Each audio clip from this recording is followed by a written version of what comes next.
Family Theater presents Gene Crane, Robert Alda, and Edgar Barrier.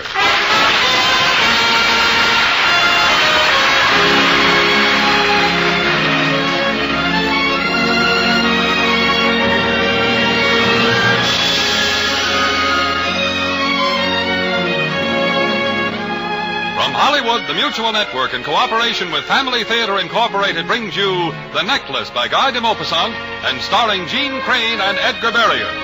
To introduce the drama, your host and narrator, Robert Alda.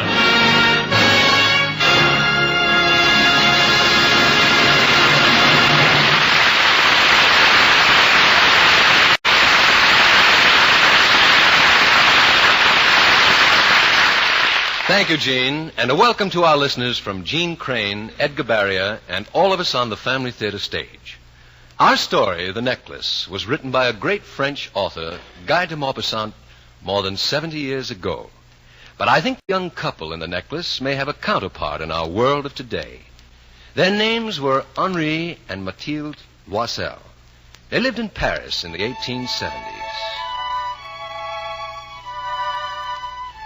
Mathilde was pretty, her husband deeply in love with her. But that wasn't enough for Mathilde. For Henri Loisel was a low-paid government clerk. They were forced to live in a drab, cramped flat without servants. And Mathilde was envious of friends who had more material blessings than a loving husband. Like her old schoolmate, Elsa Forestier, who had managed to marry a wealthy businessman and now lived in a large and richly appointed house in the best section of the city. Another cup of tea, Mathilde? No, Elsa, thank you. It is past 5. But why do you worry so about the time? Robert will take you home in my carriage. You may ignore time, Elsa, with your butler and maid and cook. Oh, but I must shop and clean and prepare dinner for Henri. I really have to run. All right, dear. Tea next week? I'd love it. Besides seeing you, Elsa, it is always a joy to admire the new things your husband has bought you. He is a darling, isn't he? Perhaps a bit old and a problem at times. Oh, how can you say that, with all you have? Oh, I am not complaining, Mathilde. I know what I have, and I wouldn't exchange it for anything. Oh, I should hope not. Why, that gown you're wearing, it couldn't have cost less than 500 francs. And that diamond necklace, it's breathtaking, Elsa. You should thank your stars you caught Paul instead of... Oh, well, if I stand here carrying on about your things, Henri will never get his dinner. Goodbye, Elsa. Goodbye, darling. See you next week.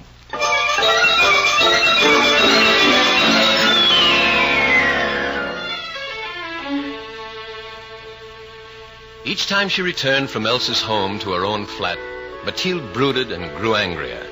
At Henri and at herself for having been so foolish as to fall in love with a government clerk. At work in her tiny, dark kitchen, the heavy iron pots became personal enemies, stealing her youth, destroying her beauty. These old kettles, so rough and heavy. Oh, how red my hands are getting. Mathilde! Ah! Oh, Mathilde, wait till you see what I have here for you. What happened, darling? Oh, nothing. Only burnt my finger on that stupid pot, that's all. Oh, I'm sorry, dear. A kiss will make it feel better. There. And I have something else that should take away the pain. What? Now, here, see for yourself. Open the envelope. The pleasure of your company is requested for dinner the night of... Henri! Henri, an invitation from the commissioner. Yes, to a formal party. And I'm the only clerk in the office invited. That must mean something, Oh, it certainly must. You see, I told you old Bodine's been warming up to me. Now, here. I'll turn on the music box. We'd better practice a few steps. Come on, darling. We have not danced in... Oh, what is it, Mathilde? Is something wrong? Oh, nothing. Just that it is all ridiculous. We cannot go. We cannot go? But, Mathilde, I thought you would be delighted to go. You've always asked to go out more. In this rag. Oh, you have other things? Even a dinner dress. It was out of style 2 years ago. Oh. No, Henri. All the women there in the newest gowns, covered with jewels.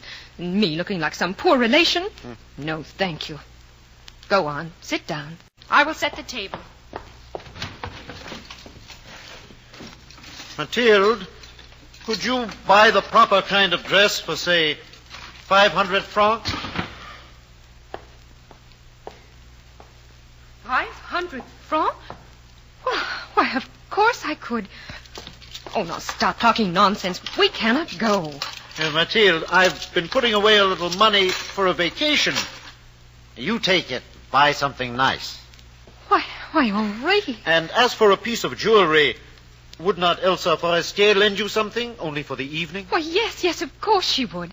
Oh, that is a wonderful idea. And with the 500 francs... Yeah, you see, darling, you shouldn't become so upset. We always manage to work things out, do we not? Oh, Henri, now you have got me excited. You will see. You will be proud of me. I will be the handsomest woman there. Just wait, Henri. I know exactly what I'm going to borrow from Elsa.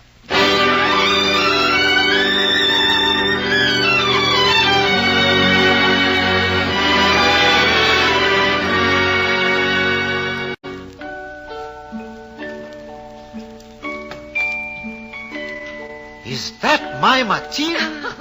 Oh, wait. See how the gown is cut in the back. And here, Elsa's diamond necklace. Oh. I wouldn't dream of telling her, but I do think it looks better on me than on her. Oh, come, Henri. Tell me. How do I look? Every woman at the party will hate you. Oh, how wonderful. Oh, darling, forgive me if sometimes I am irritable with you. There's nothing to forgive, Mathilde. I'm happy, knowing that you married me because you loved me. Obviously, it couldn't have been for my money. Oh, we had better go. Wouldn't you know, to be late to the commissioners.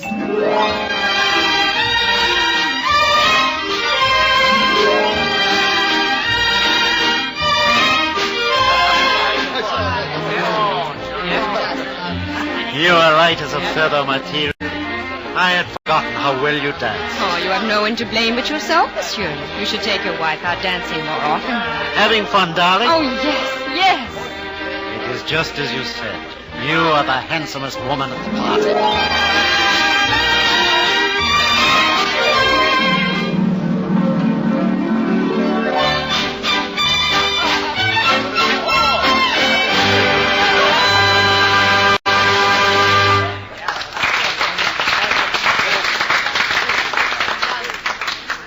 I see you are eyeing me, Loisel. Now, just go and have another glass of champagne. I shall return your pretty wife after the next dance. Of course, Commissioner.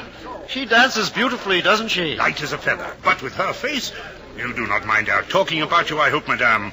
With her face, her ability to dance is of no consequence. Of no consequence at all. All right, Madame Loisel. Off we go.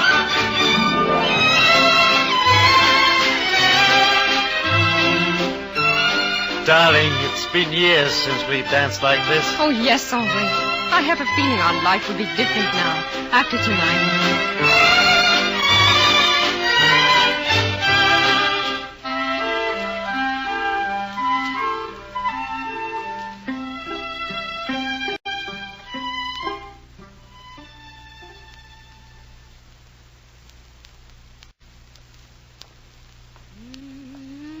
Oh, lovely party, wasn't it, Henri?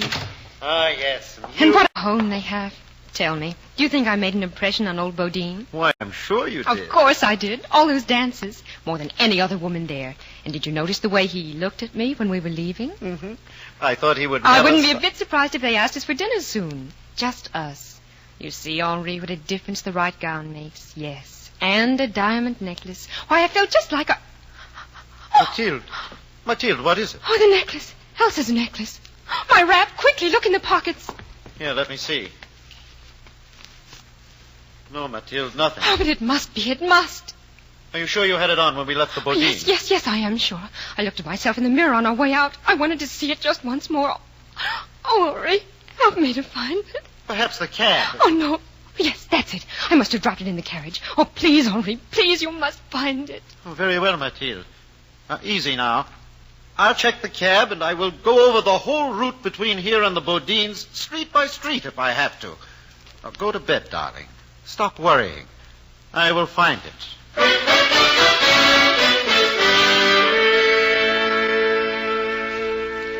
Henri's confidence was a mask assumed to keep Mathilde's penny. Inside himself, he was not so sure he would find the necklace. Paris was a large city. There were miles of dimly lit streets between the Bodines' residence and the Loisel flat. The necklace could have slid out of the lurching cab and disappeared down a drain, or it could have fallen to the pavement to lie there gleaming invitingly at the first passerby. Henri tracked down their cabbie first. No, monsieur. Not on the floor. Oh, down in the cushions. You are absolutely certain? Oh, monsieur. It would do me a little good to try to keep a diamond necklace. Police would have me in the Bastille like that. Oh. Easy now, Lisette. Smart little man, monsieur. Imagine the Bastille, she wants to fly.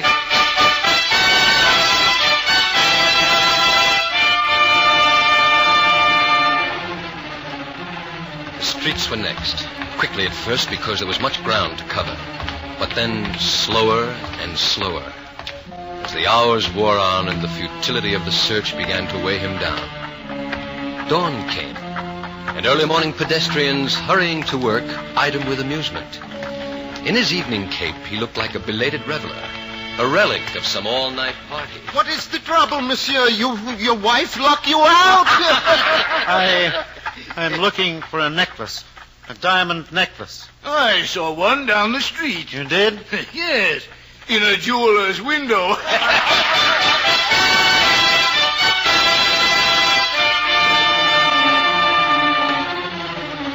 Finally, Henri turned in the direction of a newspaper office. It was a last hope. And you would like to place an advertisement asking for its return. Is that correct, monsieur? That is correct. Uh-huh. Lost last night somewhere along the Rue de Vignan. Monsieur, you are offering a reward. Reward? Yes, I suppose it might help. Yeah? I should say so. Nothing like a little reward to turn things up like magic. Yes. Yes. Well, monsieur, that will be 10 francs to publish your announcement till the end of the week. Thank you. We will hope that you have the necklace back by then, eh? Yes. Let us hope so.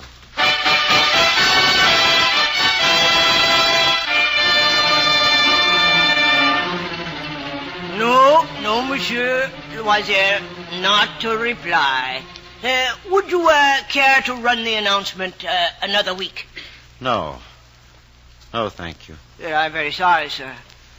Why do you not try a jeweler? A jeweler? How do you mean? Well, he can make your wife a duplicate.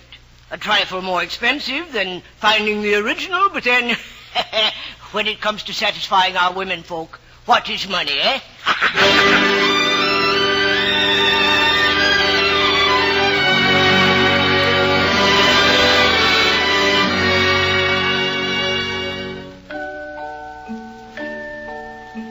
What was money? Henri soon found out. To make a duplicate of Elsa's diamond necklace, the jeweler asked 12,000 francs. 12,000 francs. For Henri, a lifetime fortune. But he did what he had to do. He mortgaged their furniture, sold their few family heirlooms, borrowed on his government salary for years into the future, and had the duplicate necklace made. I wondered what had happened to you, Mathilde. I am sorry, Elsa. I meant to return the necklace the morning after the party, but I haven't been feeling well. Oh, that is too bad, darling. Well, I'm fine now, and here is the necklace. Thank you, Elsa. I hope you did not miss it too much. Pleasure, my dear, as long as you enjoyed it. Enjoyed it? Oh, yes, very much. Why, it made me the belle of the ball. Well, good. Here, let me put it in the trunk and then In the trunk? Why, Elsa? Oh, yes. I have not had an opportunity to tell you. Paul and I are moving to Brussels. Brussels? But when? Tomorrow. Oh, I hate leaving Paris, but Paul's business demands it. Anyway, he has promised me the Brussels house is even larger than this one. I'm sure it will be lovely. Come, darling. Don't feel too badly about my going. We are taking a villa at Ostend for the summers, and perhaps you and Henri can visit us there. Oh, but you must promise to write me regularly, Mathilde, and keep me informed on all the latest gossip.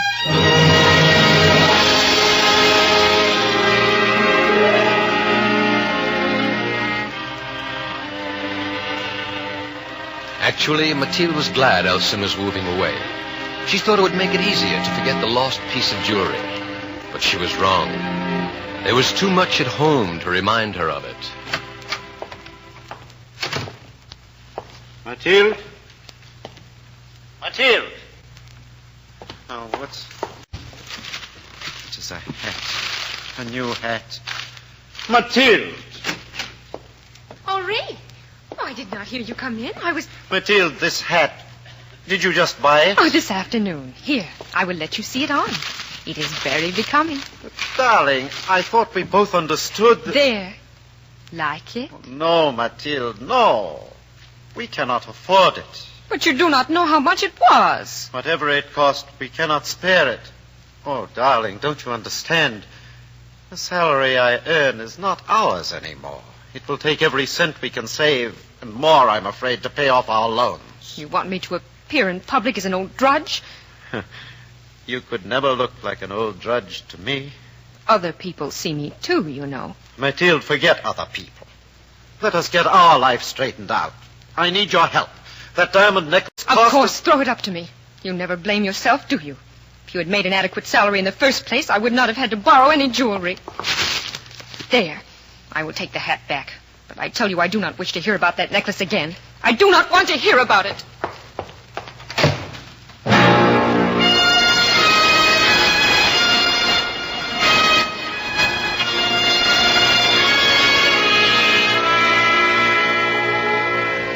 And so, with the 12,000-franc debt a curse on their lives, the days, the weeks, the months passed by, and Mathilde resigned herself to the loss of even the few little luxuries she used to enjoy.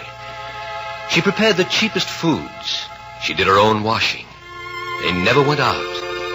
Every evening at home. Henri working, Mathilde employing the hours to mend old clothes so they would not have to buy new things. In the beginning, it was a silent, sullen, grudging resignation. Mathilde felt very sorry for herself and blamed Henri for having ruined her life. But then, slowly, as she watched her husband labor uncomplainingly night after night for extra money to meet their debts, something touched Mathilde's heart. For the first time, she began to feel a sympathy for someone else's pains.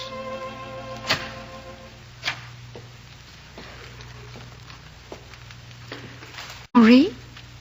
Henri, wake up. Huh? It is 2 a.m. Come to bed, darling. You've worked long enough tonight. No, I must finish these accounts. You will only fall asleep over them again. Go on, darling.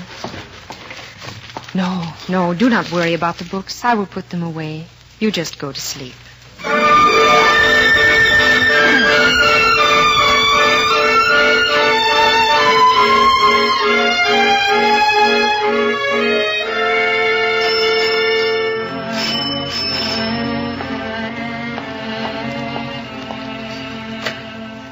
Good evening, monsieur. Oh, it is you. Come in. I have our payment ready. I will get it. Fine, monsieur. Oh, it's mighty cold out tonight. Nice to get inside for a bit. Do you know, I would not be surprised to see snow fly before the week is out. Here is the money. Well, tidy gentleman you are, Monsieur Loisel. All wrapped up neat in an envelope. If you do not mind, I will count it out right here, check you off for the month, and be on my way. 50, 60, 70, 80, 85, 90, 1, 2... Monsieur Loisel, there are only 93 francs here. It is every sou we have saved for the month. The payment is 100. You know that, monsieur. I just could not put any more aside. There were some other bills, and I am not interested in your other bills, Monsieur Loisel. Oh, please, not so loud. We My made wife a loan is... to you. You will either live up to your obligations, or we will be forced to take some very unpleasant steps. What is the trouble, Henri? It's all right, Mathilde. A very simple matter, Madame Loisel. Your husband is 7 francs short in this month's payment. Oh, but I thought we had enough. I had to take some out. The butcher was going to stop credit. Now, I am sure you understand, Madame. My company cannot... Yes, I understand. We owe you 100 francs a month. It's no concern of yours how or where we get it. Right. Just a moment. We have paid you regularly month after month. Now, for the first time, we are a trifle short. And you threaten my husband. What? Well, I understand something else, too. Henri has been working day and night, going without sleep, losing his health, just so we can scrape together enough to pay you. If we are short this month, we will make it up next month, or the month after. But do not threaten us. We are not going to be intimidated. Can you understand that? You are not going to grind us into the earth. I did not mean any harm, madame. Here is your hat. Good night, monsieur. But, madame, Good night, monsieur.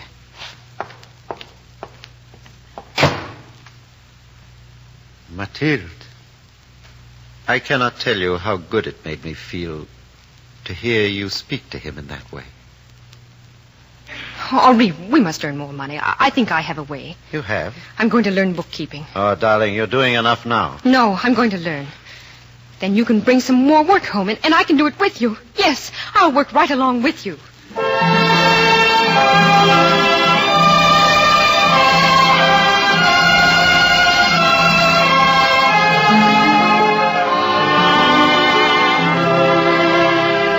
And though before this, neither would have dreamed it possible, Mathilde did learn bookkeeping, and soon was able to work alongside Henri. From then on, they met all their obligations together. It took 10 years, but the night finally arrived when they were free, when all their debts were paid.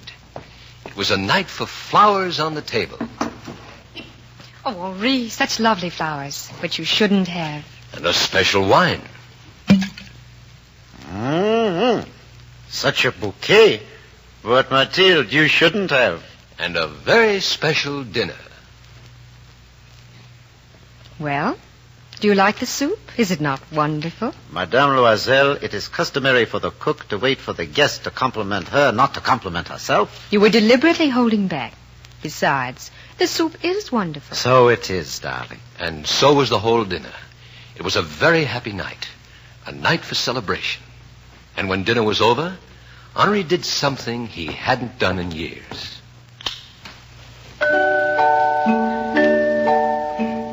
May I have this dance, madame? Henri, it's been so long. Oh, come, madame, into my arms. Oh, you're light as a feather. And you, sir, are the handsomest man at the party.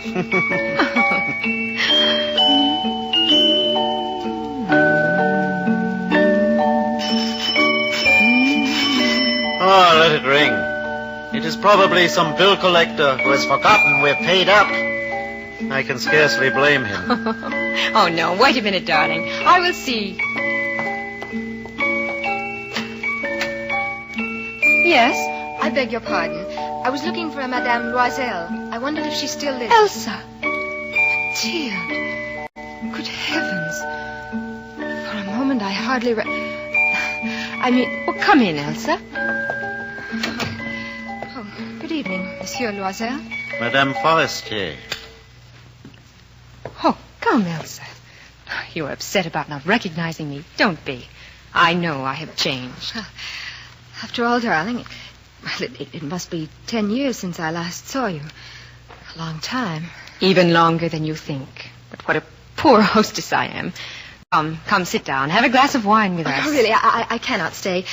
Paul and I just moved back to town, and, well, I was passing tonight, and I thought that... Oh, of course you can stay.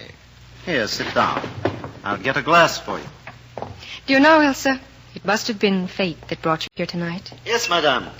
Because tonight, of all nights, we are having a celebration that concerns you. Oh, well, how nice. Elsa, do you remember the necklace you lent me? A necklace? It was just before you moved to Brussels. Oh, yes, the one you wanted for a big party. Well, I lost it that night. But I am sure I remember your returning it. Go on, tell her, Mathilde. Elsa, that was a duplicate I returned. And we finished paying for the duplicate just today. Well, that's what we are celebrating. Come, madame, drink a toast with us. Wait. You just finished paying? Well, it was a fortune to us. 12,000 francs. But they were fine diamonds. You see, you never knew the difference. Mathilde, the necklace I lent you was paste, a copy. Not worth more than 100 francs. Copy. Worth only 100 francs. Oh, Henri. Henri. Oh, no. Terrible, terrible mistake. 10 years of your lives wasted. Wasted. Oh, wait, Mathilde. Were they? Darling, look at me. Were these 10 years wasted? No. No, Henri. They were not wasted.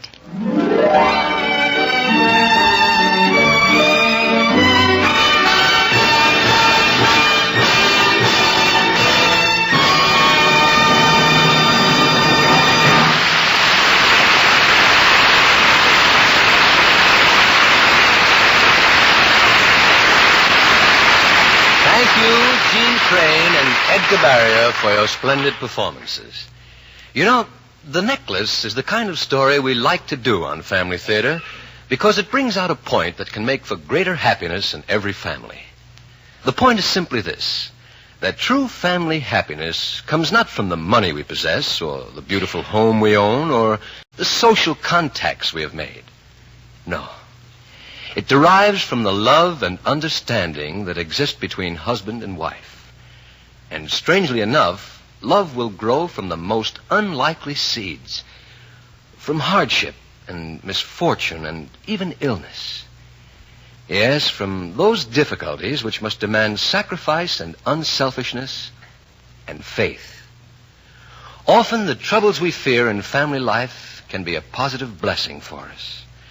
We can be the stronger for having faced them and overcome them. And we will overcome them if we have the faith to call upon God's help through prayer. Daily family prayer. It has been proven time and time again that the happy family is the family that knows how to pray. Yes, experience shows that the family that prays together stays together. More things are wrought by prayer than this world dreams of.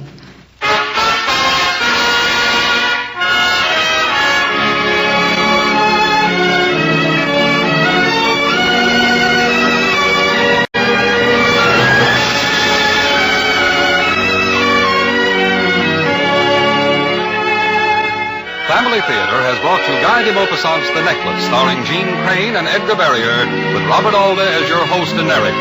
The radio adaptation was written by Andrew Michaels, with music composed and conducted by Harry Zimmerman, and was directed for Family Theater by Jaime Del Valle. Heard in the supporting cast were Mary Shipp, Dennis Hoey, Earl Lee, Stanley Waxman, and Junius Matthews. This series of Family Theater broadcasts is made possible by the thousands of you who have felt the need for this type of program, and by the Mutual Network, which has responded to this need.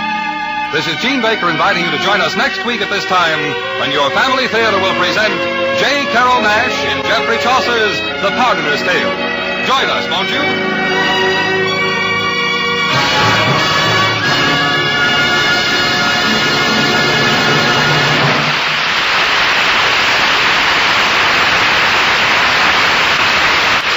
This program came from Hollywood. Put more opportunity in your future. Invest in United States savings bonds. This is the Mutual Broadcasting System.